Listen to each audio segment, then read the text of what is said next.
Once an engine attached to a train was afraid of a few drops of rain. He went into a tunnel and blew through his funnel and wouldn't come out again.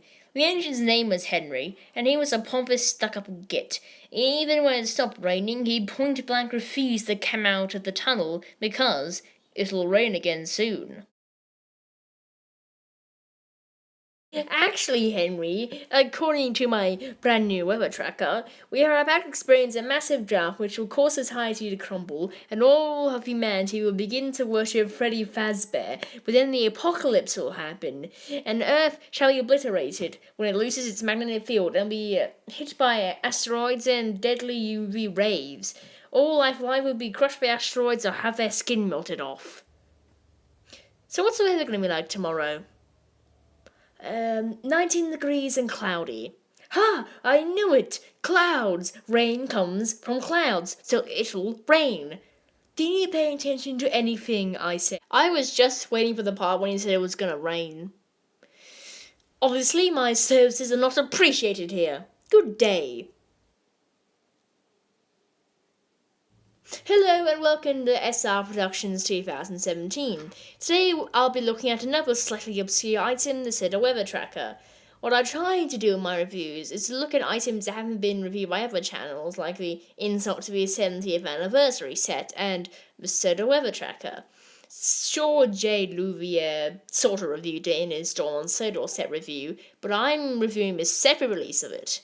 As you might have guessed, the Soda Weather Tracker was originally released in 2006 in the Storm on Sodor set, based off the second worst Thomas and Friends special, Calling All Engines.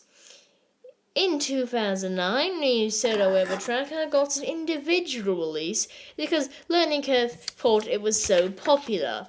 But it wasn't, and that time my local toy store was selling them off a couple months back for $9 and how I got one new in box.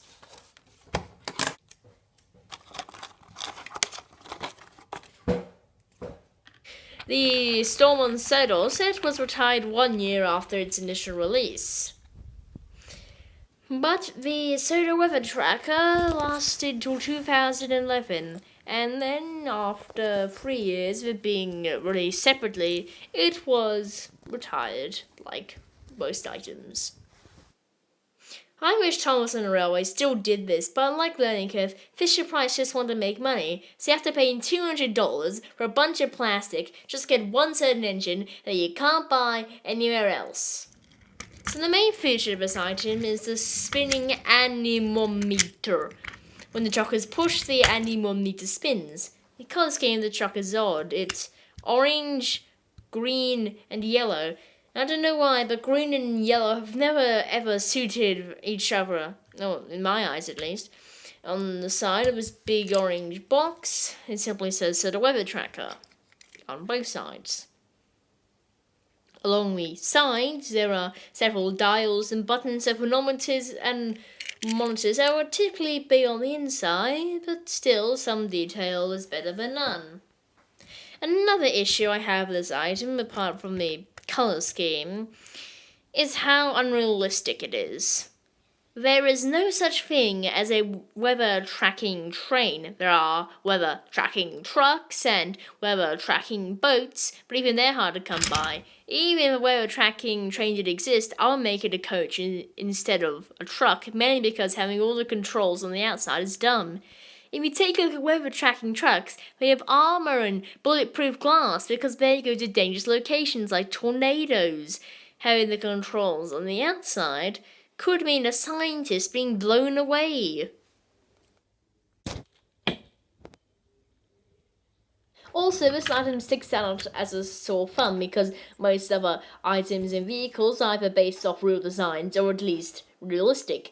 Plus, the Soda Weather Tracker wasn't in the special at all, but then again, no one has ever fully sat through that abomination. Because the Soda Weather Tracker never appeared in the TV series, or any books for that matter, plus it's unrealistic, you can see why not many people have it.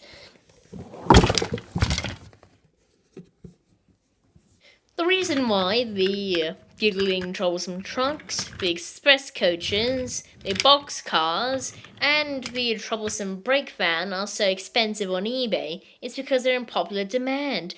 We want realistic rolling stock. just like in the TV series, so that we can recreate the stories or make our own. That's how most of us started out as little kids, making our favourite tales. I know I did.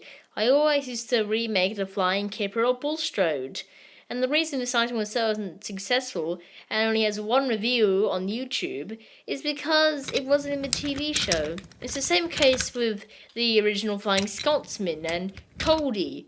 Kids want to remake stories, not have toys that were never in the show. Altogether, this item gets a 5 out of 10 from me, mainly because it was never in the show and the colour scheme is off and it was unrealistic. The only reason why I bought this was that I can make a review on this bizarre item.